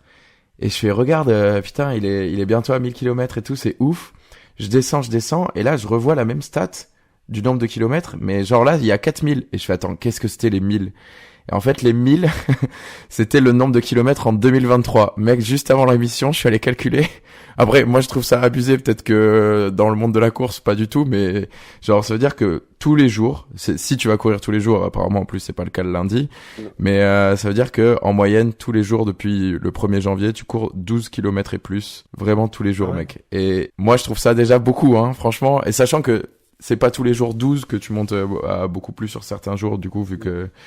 Mec, moi, cette stat, elle m'avait tué vraiment. Genre, j'étais là, oh là là, c'est énorme, 1000 kilomètres. Et puis là, je vois 4000 depuis le début de l'appli. Je fais, quoi? Enfin bon, ben merci par rapport à tout ça. Je pense qu'on va passer sur un moment un peu plus léger en termes d'intellectuel. Donc le jeu aujourd'hui, donc c'est la baisse des films. 2 films qui baisent ensemble et du coup on obtient le pitch d'un film issu de ces 2 parents. J'ai un petit exemple un peu pour comprendre un peu le jeu, et puis après j'ai 1, 2, 3, 4, 5, 6, 7, 8, 9 pitchs de films qui sont assez courts, hein, pour vous départager, et je vais compter les points parce que c'est un jeu et que dans un jeu j'aime bien quand il y a un gagnant. Et ouais, Startup Nation, hein. Oula, bizarre celle-là. Du coup, juste de droite ou de gauche. Du coup, l'exemple, comme ça, après on peut passer au jeu. Donc, c'est l'histoire d'un milliardaire qui construit une armure rouge de super-héros à l'aide de son intelligence artificielle et un homme volant venu de Krypton venu l'aider à combattre les menaces pour la planète. Iron Man et Superman. Alors ouais, du coup, le truc, c'est Iron Man of Steel. Genre, en gros, il y aura un jeu de mots dans le film. Ouais. Voilà. Je préviens que je vais avoir 0. Non, mec. Alors, si jamais t'es à 0 point avant le dernier, on te laissera gagner et j'expliquerai à la fin du jeu pourquoi. Est-ce que vous êtes prêts? Ouais. Des fois, ça va être un peu tiré par les cheveux et pas facile, hein. Je préfère prévenir. Ah, mec. Je parle du jeu, Ambroise. C'est parti. Un groupe de personnes doit accomplir la quête de détruire une bague avant qu'elle ne tombe entre les mains du Seigneur des Ténèbres. Mais des animateurs de colo pas très pros n'arrivent pas à gérer tous les enfants pendant les 3 semaines de vacances. Le Seigneur de nos jours heureux. Ah, alors, je pense... Alors, moi, je sais pas si c'est le décalage ou pas. C'est Gabi pour moi. T'as dit, je sais, mais elle l'a dit avant toi, du coup. Ah, ok, merde. Et comme je suis un FDP, je le donne à Gabi, même si t'as une latence, mec. Fallait pas avoir une co de merde. CF l'épisode 1. 1 point pour Gabi. Deuxième. Maximus ne peut échapper au massacre de sa famille. Il se fait capturer, devient esclave, puis combattant aux côtés de 4 êtres verts armés qui ont été entraînés par un rat dans les égouts. Gladiator Ninja. Putain, mec, Ouais. il est vif. Bon, je pense qu'il n'y avait pas de latence du coup sur le premier. Effectivement, Gladiator et Tortue Ninja pour celui-ci. Troisième. Dans ce biopic d'un chanteur séropositif complètement déjanté, un homme prend en photo Natacha et lui dit qu'elle est tendue. Ah putain, j'ai pas le deuxième. Attends, J'ai pas le deuxième. tu peux redire le Oui. Dans ce biopic d'un chanteur séropositif complètement déjanté, un homme prend en photo Natacha et lui dit qu'elle est tendue. Ah, mais je trouve juste plus le nom. J'ai le deuxième. C'est Moi. le nom, j'ai les c'est deux. le nom T'as de... le deuxième, mais moi j'ai le premier et toi t'as le deuxième. Mettez-vous d'accord. Bohemian Dickeneck. Oui, Bohemian Rhapsody Kenneck. Ouais, je te l'accorde, mec. Bohemian l'accorde. Dickeneck. C'était quoi l'autre film alors? C'était Dick Henneck. Bohemian Rhapsody. Dick Eh, Henneck. C'est le film avec François Damien, entre autres. 3 hommes issus d'un western sont à la recherche d'un coffre caché dans un cimetière quand tout à coup, un alcoolique au pouvoir incroyable arrête un train lancé avec son épaule. Le bon, la blanc, brute et le La Hancock. bouche et le truc en coque. Ah, alors, pour le coup, tout à l'heure, je l'ai accordé à Ambroise alors qu'il y avait une mauvaise prononciation, mais il l'avait les deux. Là, vu que vous étiez quasi à égalité, je le donne à Mathieu parce que je crois que c'est lui qui l'a dit bien. T'as oublié le truand, je crois, Gabi. Oui, mais parce que je pensais qu'il fallait genre mèche les deux titres, mais c'est pas grave. Ouais, le bon, la brute et le truand coq, du coup. Et le truand Hancock, ok, Ouais. ça marche. Ouais, je donne à Mathieu. Sorry. Un homme est muté dans le nord de la France et monte sur un paquebot qui va entrer en collision avec un iceberg. Bienvenue à Titanic. Ah, du coup, c'est... Bienvenue chez les ch'tis Bienvenue Titanic. sur le Titanic. C'est bon. Bienvenue Ah, chez là, les là, Titanic. je lui donne allez, c'était direct. Ok. Ouais. Alors, petit rappel juste des scores. On est déjà à 5 films. Ambroise 1, Gabriel 2, Mathieu 2. Du coup, tout est encore possible. J'ai marqué mon point, je peux dormir. Oui, c'est bon. Tu peux faire une sieste, Pareil. mec. T'as réalisé ton objectif, Ambroise, c'est bon. C'est ça, c'est bon. Tu peux te reposer. Dans un film tiré d'un roman de Jules Verne, un explorateur va dans les profondeurs de la planète et rencontre un robot tueur envoyé du futur. Voyage au bout de la Terminator. Ouais, bien joué. 20 Alors, milieux sur le Terminator. ouais, Ah non, ok. c'était quoi? Tu dois avoir une latence. Ah ouais? C'était Voyage au centre de la Terminator. Ah, moi j'ai dit 20 milieux sur les Terminator. Alors, pour l'instant, Gabi est déjà à 3. Vous pouvez que revenir à égalité avec elle. Ou alors, ça sera trop tard pour vous. Un homme très étrange n'a que des objets tranchants à la place des doigts. Il vit dans un monde parallèle où personne ne connaît Johnny Hallyday car il n'a pas lancé sa carrière. Pas facile, celui-là. Tu peux redire, s'il te plaît? Ouais. Moi, j'ai le premier, mais j'ai pas le deuxième. Ouais. Ouais, Je pareil. vous refais. Ouais, le deuxième est chaud. Un homme très étrange n'a que des objets tranchants à la place des doigts. Il vit dans un monde parallèle où personne ne connaît Johnny Hallyday car il n'a pas lancé sa carrière. C'est pas. Mais comment il. C'est. Édouard Romain d'Argent, Ouais. Philippe Schmitt. Je sais Si, pas c'est ça, comment c'est il ça, c'est ça, s'appelle. tu l'as? Ouais. Édouard Édouard ça. Romain Romain. d'Argent, Philippe. Schmitt. Non, Jean-Philippe, Édouard, juste. ok. Le film, c'était Jean-Philippe quand Ok. Johnny, du coup, c'est un monde parallèle, ça. Ah ouais. C'était Ah, déjà le ouais. multiverse. Et Moi, Ambroise, le film avec 2 le points. monde parallèle où il y a un chanteur qui n'existe pas, je connais que Yesterday, tu sais, c'est le même pitch mais avec les Beatles. Oui. Où genre un Oui, chanteur oui. qui se réveille. Mais alors, celui-là est sorti, Il a celui-là est marqué sorti 2 points, après. Ambroise, il a surpassé ses objectifs, genre. Ah, mais là, il est Et déjà la perf sur Strava. obligé, ouais. Du coup, il nous en reste 2. C'est un film d'horreur où un écrivain est armé d'une hache pour tuer sa famille, mais un groupe de soldats juifs américains est là pour l'arrêter ainsi que des nazis. Mais c'est Inglourious Basterds. Inglourious Basterds. Alors, je l'ai mal entendu, mais je crois que c'est Mathieu, hein. Ouais, c'est ça. Je pense. Tiens, redis-le. Ouais. Redis-le quand même. J'ai mal à- Shining, Glorious Bastard. Non, Misery Inglourious Basterds. Ah non, c'était Shining, le Ah, c'est premier. Shining. Ouais. Ah, Bon, bah, clairement pour Mathieu, alors, du coup. clairement. Alors, Ambroise, tu me fais l'honneur de gagner ce point, comme ça fera 3 partout et il y aura pas de gagnant. Au final, je reviens sur ce que j'ai dit au début d'épisode. Donc ça sera soit une égalité, soit départagé entre Gabi et Mathieu. Attention, en plus il est facile. La planète des hommes bleus, la planète des hommes bleus va être attaquée par les humains. Seul un homme vivant dans la jungle et sautant. Tarzan. Oh, il est fort. Ah putain, bah, je suis Tarzan. même pas allé au bout qu'il a gagné. Victoire de Mathieu. Effectivement. Et sautant de liane en liane peut les aider. Avatar-zan. Bravo à toi, Mathieu. Avatar Pilami. Ouais, c'est celui-là, ouais. Bon, allez, point bonus pour Ambroise. En vrai, j'avais Avatar et je sais pas, j'ai pensé à Tarzan et t'as commencé à dire. Ouais, dans la jungle et tout. Ouais, bien, ouais. Bien, ouais. Du coup, les points. Ambroise, tu as le score de 2. Gabriel de 3. Mathieu de 4. Et vous savez ce que je vais dire. Mathéo est toujours à 0 pour ceux qui écoutent le podcast depuis le début. 0 point pour lui.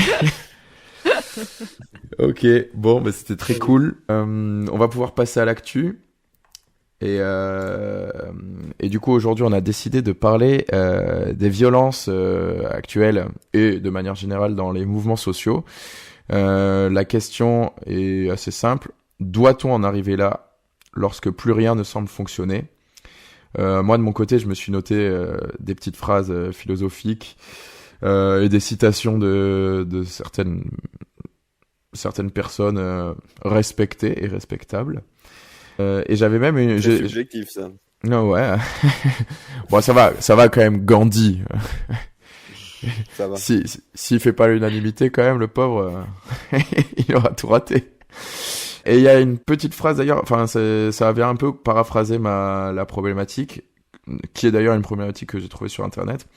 C'était si l'utilisation de la violence était obligatoire ou si à contrario nous pourrions nous en passer. Ça c'est aussi un peu d'un point de vue un peu plus global.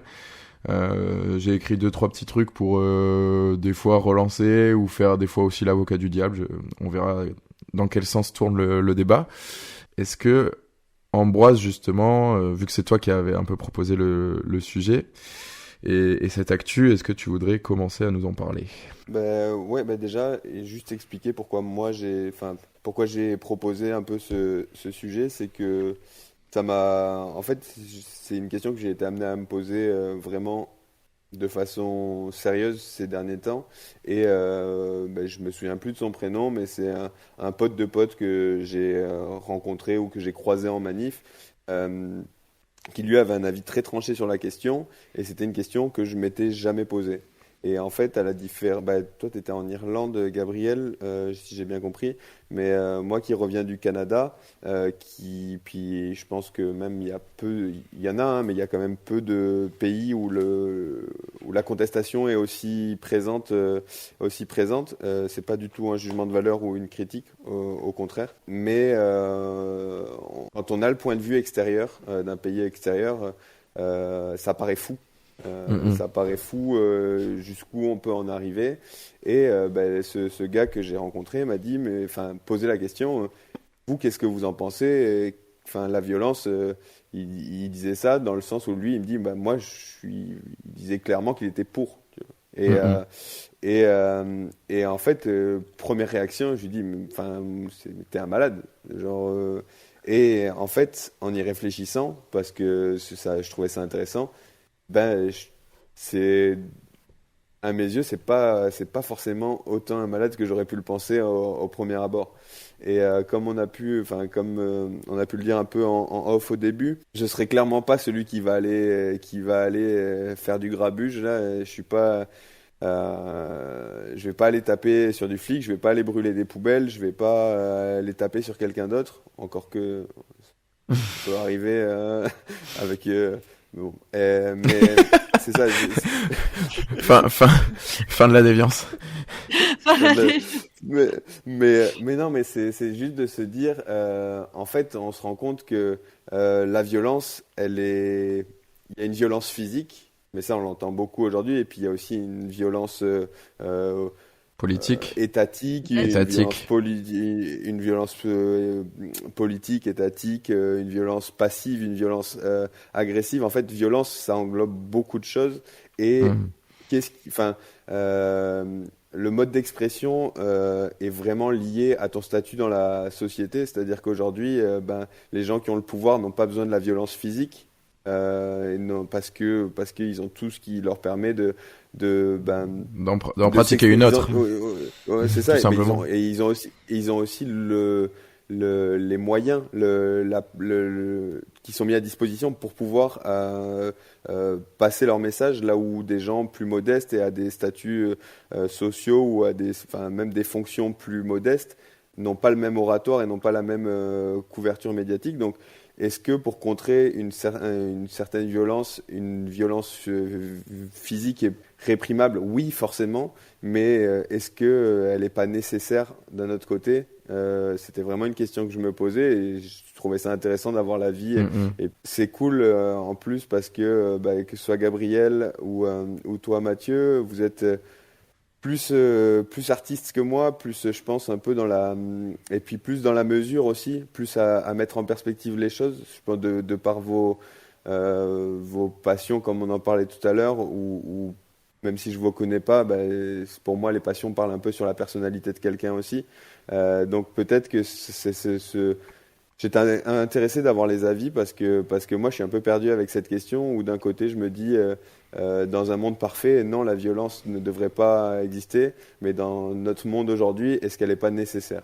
En fait, je fais que juste reposer la problématique sans apporter de réponse, mais il a fait une intro en fait.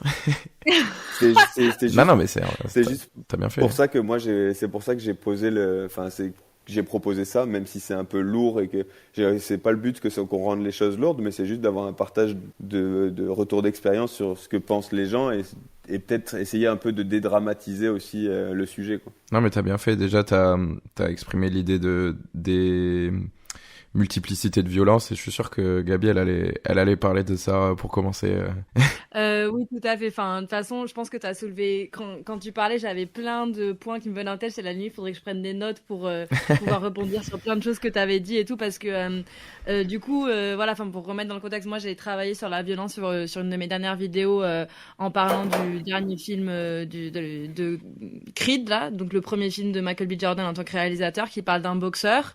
Et c'est assez fou parce que dans ce film, dans Creed 3, il y a vraiment une certaine vision de la violence qui est mise, qui est pour moi affichée dans le film, qui est contestable ou pas, mais en tout cas moi j'avais jamais envisagé la violence comme ça. C'est-à-dire que la thèse de ce film, c'est que la violence est finalement toujours morale et jamais vraiment et ne s'en tient jamais que à la blessure physique. C'est-à-dire qu'il y a une différence entre violence physique et blessure physique. La violence physique implique l'exercice de force physique et la blessure physique, mais ce qui fait que la blessure physique devient violence, c'est qu'il y a une brèche morale qui a été faite. Il y a une frontière morale qui a été franchie.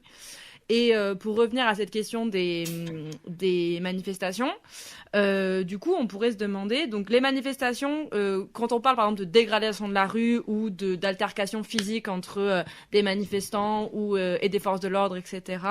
On peut parler de blessures physiques, on peut parler de dangerosité, c'est-à-dire que un feu c'est dangereux, je sais pas, détruire, dégrader du matériel de la ville, ça peut être dangereux parce que les verres machin, ça peut être, disons que ça peut être répréhensible sur plein de points, mais après pour déterminer si c'est violent, en tout cas c'est une thèse qui existe, je dis absolument pas que c'est la seule, mais moi c'est celle qui me vient en tête, c'est pour déterminer si c'est violent, il faut déterminer si les personnes qui ont commis ces actes-là l'ont fait d'une manière où ils ont franchi une barrière morale, c'est-à-dire que ce qu'ils font est immoral. Et pour savoir ce qu'ils font est immoral, là, je pense qu'on arrive aussi sur des questions de légitime défense, c'est-à-dire si, en tant que citoyen, on est en droit, par notre contrat social, par plein de choses, on est en droit d'attendre certaines choses de nos institutions.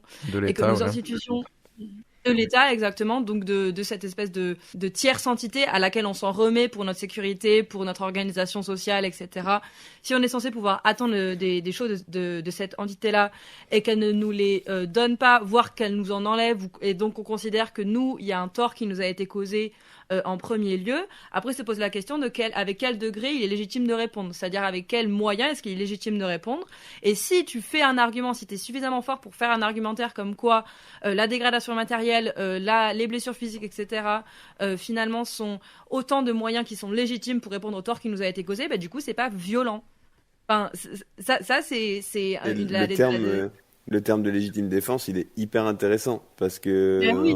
on l'aborde jamais comme ça. On est très binaire en mode, bah, il y a plusieurs types de violences exercées par plusieurs personnes, mais on les met jamais dans un rapport comme ça où l'une vient répondre directement à l'autre. C'est vrai que ce serait un peu fictif, mais imaginez une plaidoirie au tribunal où quelqu'un a brûlé je ne sais quel mobilier public en disant c'est de la légitime défense par rapport au droit qu'on m'a enlevé ou à la décision qui a été prise. Je trouve, enfin, c'est fictif, hein, mais ce serait pas fou non plus, quoi.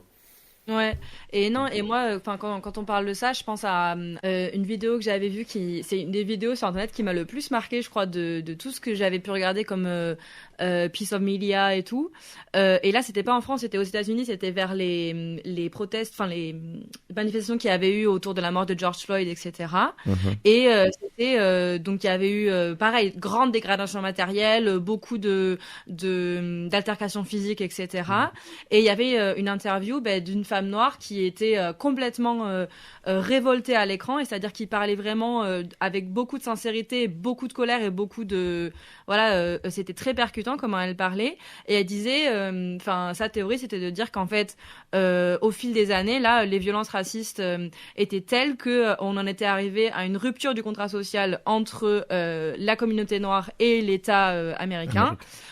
et que si une fois que le contrat social ne tenait plus, c'est-à-dire que eux les comportements qu'ils étaient censés respecter par ce contrat social ne tenaient plus non plus, et qu'en plus bon là on part sur des choses qui sont pas forcément, je veux pas comparer l'incomparable, tu vois, mais c'est juste pour se remettre en tête cette question de qu'est-ce qui est légitime de faire, parce que cette dame là elle disait nous la communauté noire on s'en prend plein la tête, et historiquement on s'en est pris, enfin c'était absolument terrible, tu vois, et elle disait they are lucky, en parlant de l'État, tu vois, they are lucky that black people are looking for equality and not revenge.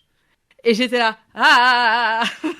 enfin ça m'avait percuté, tu vois, parce que j'étais là genre effectivement quand on parle, si on devait parler, après ça pose évidemment plein d'autres questions de comment est-ce qu'on répare les torts qui ont été causés par les anciennes générations, enfin qu'est-ce que nous on doit hériter de ça et tout, donc évidemment ça c'est tout un autre sujet, tu vois, mais ça touche vraiment, je trouve, à cette question de qu'est-ce qu'on est légitime de faire en tant que citoyen, qu'est-ce qui doit être considéré comme violent, et qu'est-ce qui est juste considéré comme une réponse appropriée, tu vois, parce que effectivement, enfin moi je suis là, je pense pas qu'il faille avoir un truc genre forcément ultra binaire de frapper quelqu'un c'est forcément violent, parce que tu vois, mais c'est hyper bizarre quand on le dit, parce que nous on nous a grave enseigné, surtout quand on est, enfin je pense que tu le sais Jacques, genre ouais, clairement tous les jours je le fais.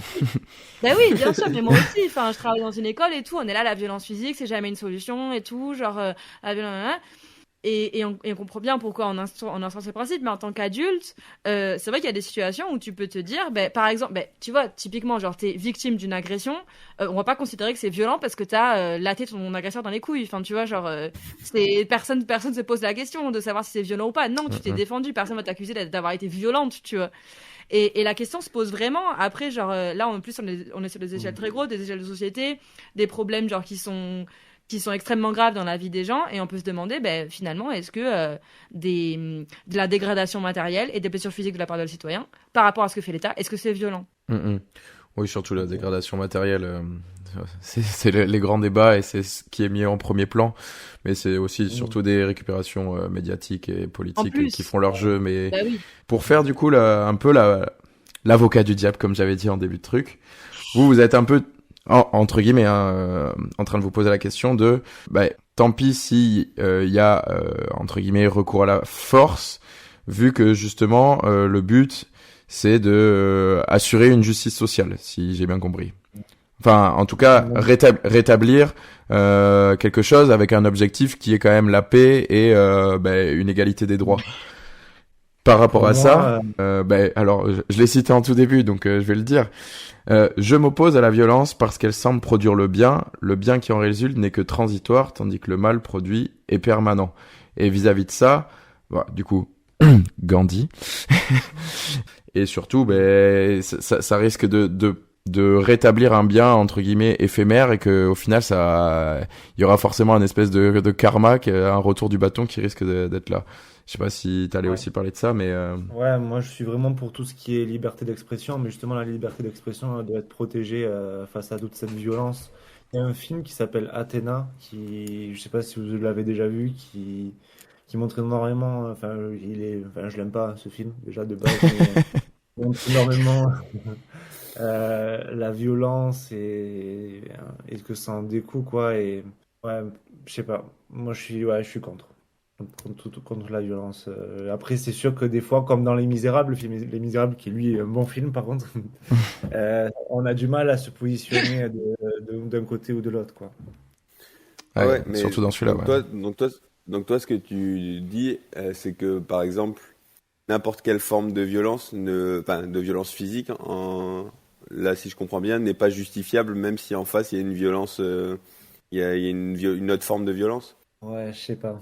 Non mais c'est pas, enfin c'est juste, en fait c'est vraiment la question que je me pose depuis, et j'ai pas la réponse à cette question, parce que Après, pardon, juste j'interviens, parce que je pense qu'il y a encore une distinction à faire entre est-ce que c'est une manière légitime de répondre et est-ce que c'est la seule manière, parce qu'on peut dire que ça pourrait être une manière légitime de répondre, mais dire c'est pas la mienne. C'est-à-dire qu'il y a plusieurs, on peut décliner plein de manières légitimes. Après, voilà, je trouve que la question que tu as soulevée, Ambroise, elle est vraiment brûlante. C'est-à-dire, est-ce que finalement, les gens qui trouvent que la dégradation physique, la blessure physique et tout, c'est une manière manière légitime de lutter contre les violences qu'ils ressentent leur sont faites. Est-ce que ces gens-là, ils ont un argumentaire suffisamment solide pour en fait être légitimes, même si c'est jamais la voie que nous on choisira. Moi non plus, genre c'est pas trop dans mon karma, tu vois, d'aller moi, c'est pas la voie vers laquelle je m'engagerai, mais par contre, je peux reconnaître que des gens la trouvent légitime et qu'il y a des raisons de la trouver légitime, tu vois. Mais après, nous, on peut aussi en inventer d'autres. Au-delà de la légitimité, tu as soulevé un point, c'est est-ce que c'est la seule qui aujourd'hui est capable de Voilà. faire avancer le débat?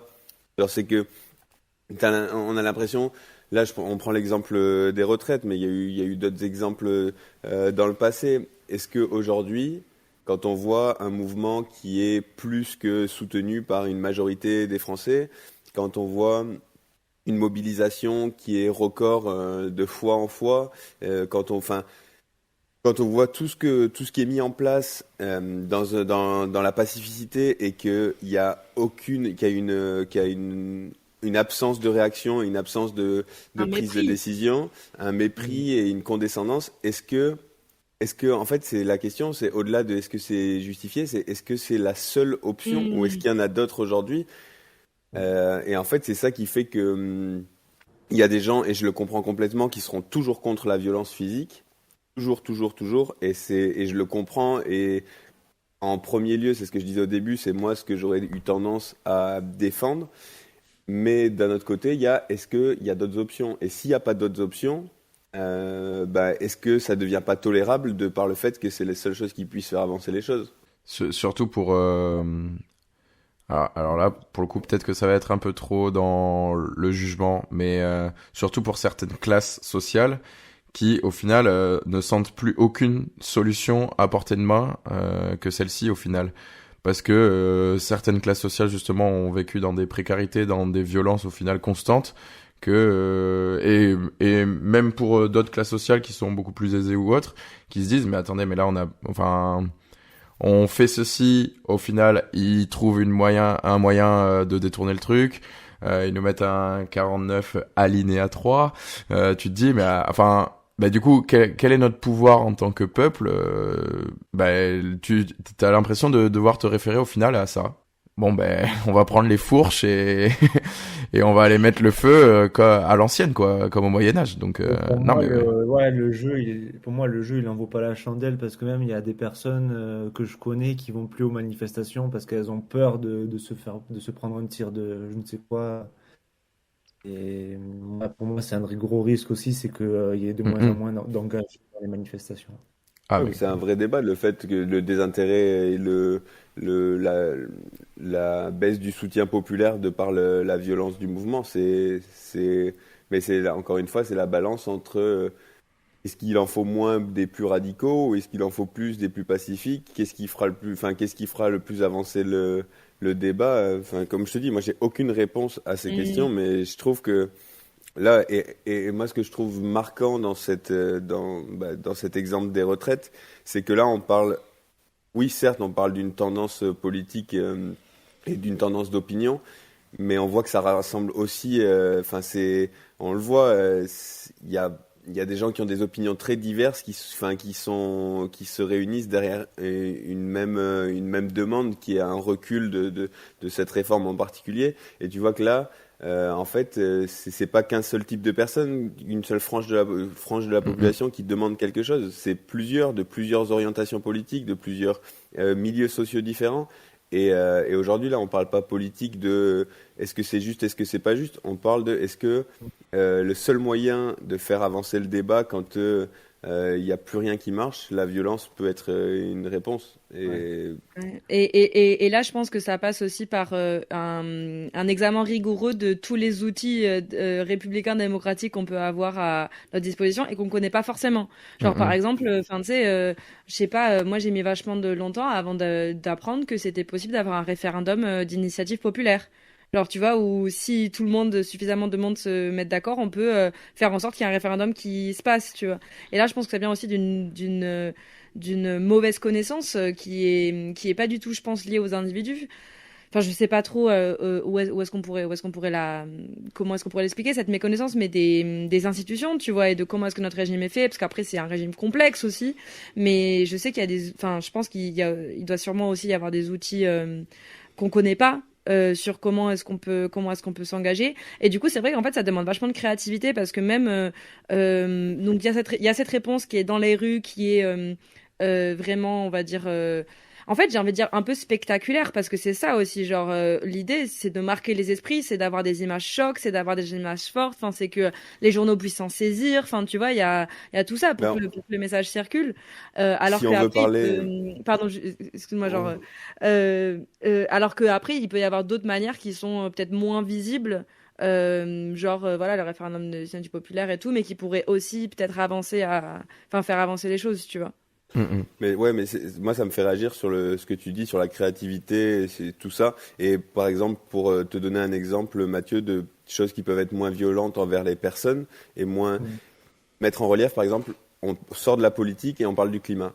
Et Oui. aujourd'hui, on dit que les gens qui protestent contre l'absence d'initiative pour le climat, les rénovations, les choses comme ça, vont aller perturber des événements publics, des événements sportifs, faire du bordel dans des musées ou des trucs comme ça, c'est considéré dès qu'il y a une prise de parole politique et tout ça comme d'une extrême violence. Et moi, je trouve pas ça. Enfin, moi, ça me choque pas. Je trouve pas ça violent. Tu vas Mm. jeter de la soupe sur une vitre qui protège un tableau, ça va tuer personne. Mais il y a des gens qui considèrent ça comme de l'extrême violence. Mm. Mais aujourd'hui, enfin, moi, ça me choque pas de tolérer. Alors là, on est sorti de la violence physique, mais ça me Ouais, choque pas. c'est dur de définir le mot violent, ouais, les actions dites Ouais. violentes. C'est qu'en fait, dès que quelque chose ne plaît pas, on considère que c'est violent, mais c'est toujours que dans un sens et que c'est puni et pas dans l'autre. Donc mais je Mm. pense qu'au final, on donnera pas enfin, il y aura pas de réponse à ce débat, mais c'est se questionner là-dessus. En fait, ça te fait te remettre en question, ça te fait Ouais, il mettre en faut... perspective ce que tu ressens et ce que tu es prêt à accepter. Et moi, ça a été tout l'enjeu de ce questionnement, c'est de me dire, mais Ouais, jusqu'à où je défendrais quelqu'un qui fait quelque chose que ouais, j'aurais ouais, ta jamais limite. pensé. Ouais, c'est ça. faire en sorte, en gros, ouais, que chacun et chacune, pardon, puisse s'impliquer dans sa propre lutte en fonction de ses envies, ses capacités. Ouais, je sais pas. Ouais. Ouais, la question, elle est pas évidente en tout cas. Mm. Oui, et je rebondis aussi juste par rapport aussi au fait que, enfin, la comparaison avec le climat. Et moi, je pensais à cet exemple, vous savez, d'un scientifique qui s'est enchaîné, je crois, enfin, c'était à la Mm, banque mm. la plus polluante du monde, machin, et qui était mais en pleurs devant les journalistes et devant tout le monde quand il s'est fait retirer et tout, en disant, mais qu'est-ce qu'on doit faire? Enfin, moi, je suis scientifique, genre, jamais de ma vie, j'aurais imaginé devoir m'enchaîner à une banque, mais on a tellement crié dans le vide, ça fait tellement des années qu'on vous dit qu'on va dans le mur, que ça va pas, que c'est désastreux, que genre que toutes les pires prédictions elles se réalisent les unes après les autres et tout. Mais qu'est-ce qu'il faut qu'on fasse d'autre? Genre tu sais, il y a un sentiment aussi, mais de désespoir. Genre il y a Mm, un mm, truc mm, aussi mm. comme ça où on est là, mais quand t'es désespéré, genre bah justement tu sais plus quoi faire, tu sais plus c'est pas quel outil avoir. Du coup tu te mets à tenter des trucs, tu tentes des trucs, genre Ouais. tu te dis, peut-être je vais aller m'enchaîner, genre ça va changer quelque chose, tu vois.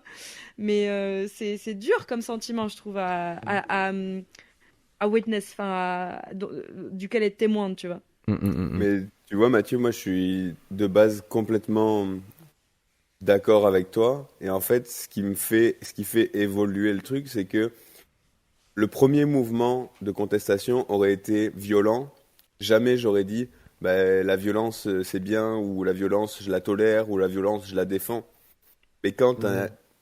un nombre d'actions qui est énorme et qui a aucune violence et qui se passe rien, c'est là que, pas que je l'accepte, mais c'est là que la question se pose. En Ouais. fait, je la verrai jamais comme une option numéro un, comme une option Ouais. primaire. Euh, Ouais.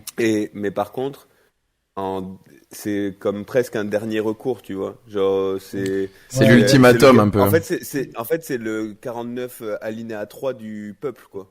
Genre, est-ce en que, fait, je pense Trop qu'il faut bien dit ça. appeler. mais Ouais, non, c'est mais pas mal. genre, est-ce que notre passage en force, c'est la violence? Instinctivement, je te Ouais. dirais non. Dans les faits, J'ai pas envie de dire oui, mais Ouais, je je vois. sais pas.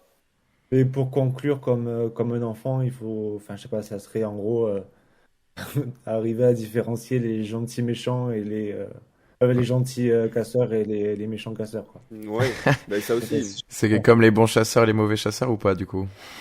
ouais, c'est ça, exactement.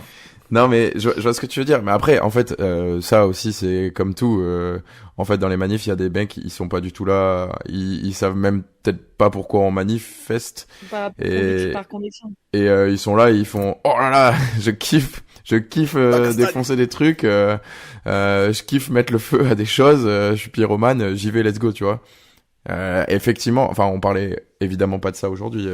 Je suis d'accord avec toi aussi, Mathieu, mais je pense que ce débat est très compliqué enfin, pour avoir une conclusion et un terme. Mais moi aussi, je pense que j'ai un peu, enfin, changé mon opinion du, oui, bon, mais c'est bon.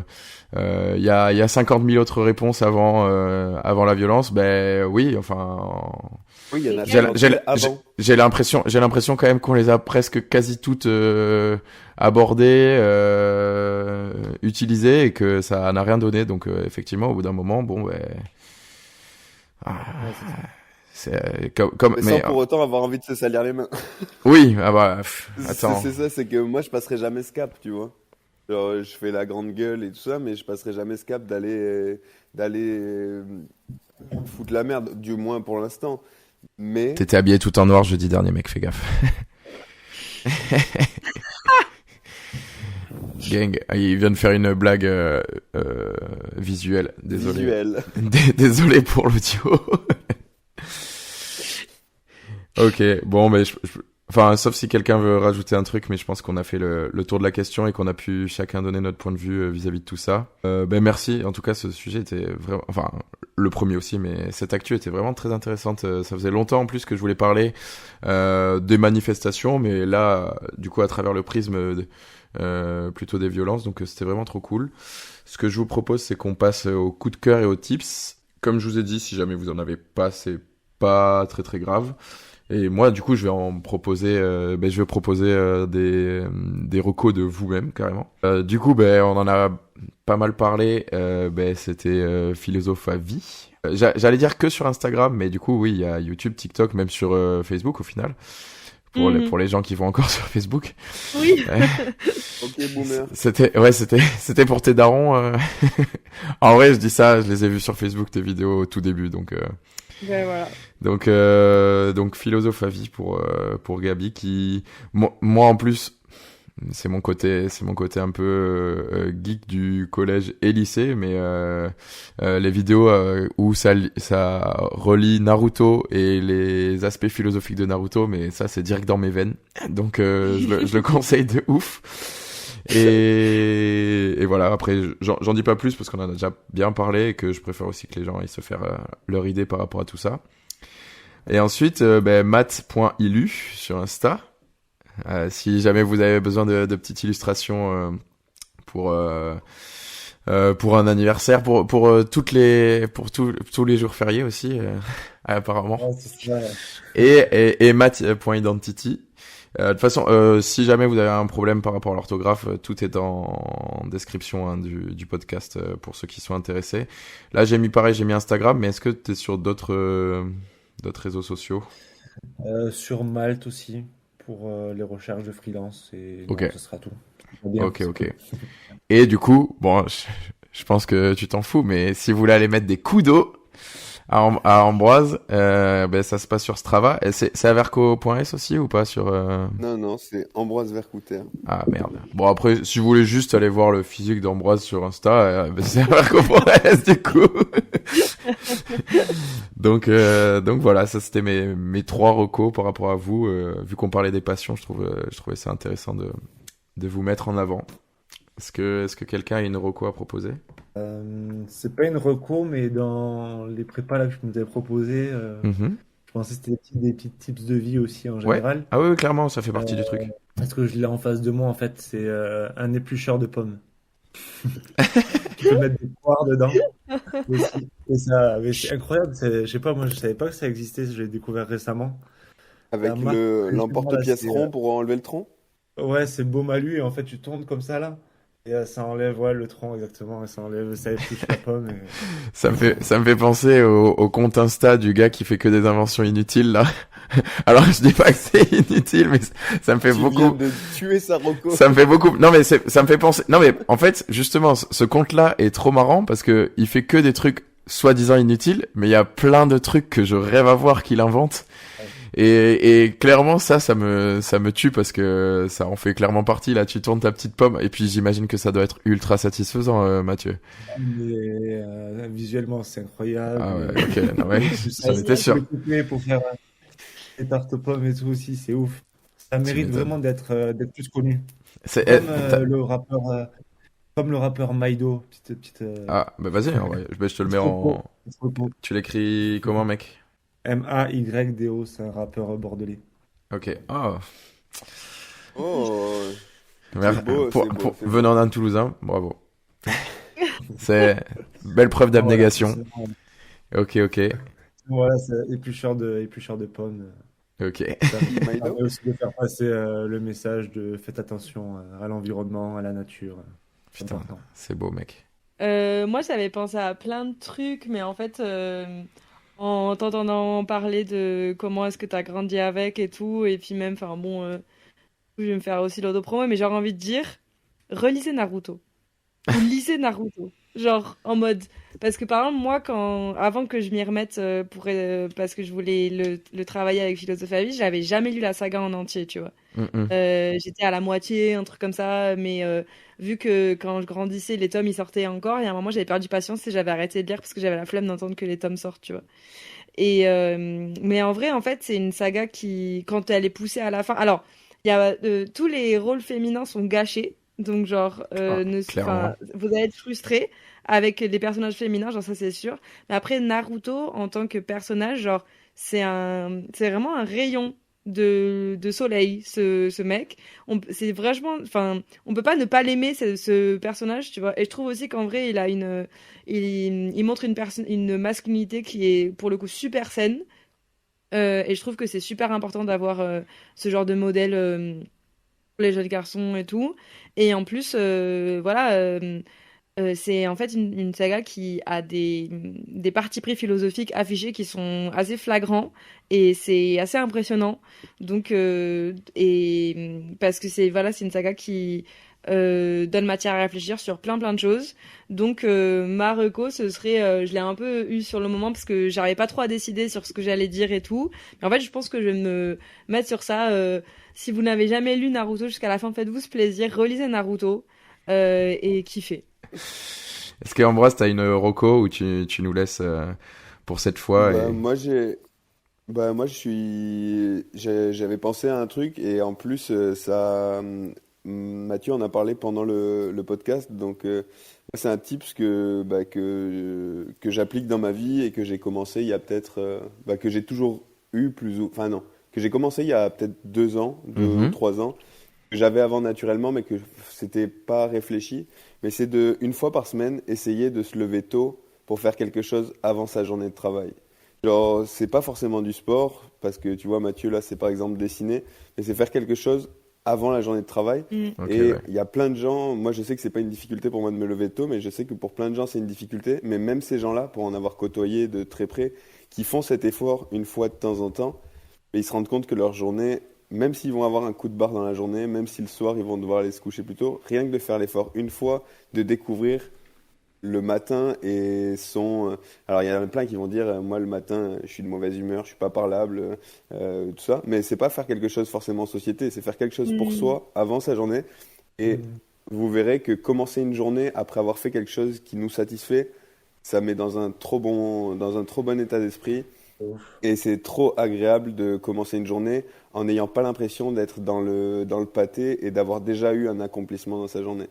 C'est pas tous les jours, mais juste le faire une fois dans sa semaine ou une fois de temps en temps, ça peut faire réfléchir et se dire, bah, en fait, c'est trop bien et ça peut faire naître des vocations.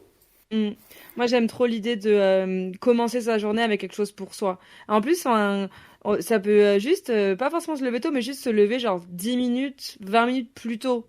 mais juste de trouver un truc où c'est ta première activité de la journée. Et je suis complètement d'accord avec toi, enfin avec vous deux d'ailleurs, que pour moi ça change le rapport que tu as à ta journée. Enfin, moi personnellement c'est le sport que je fais le matin et j'aime trop ça parce que après je suis un peu une lève tôt, je suis un peu une meuf du matin.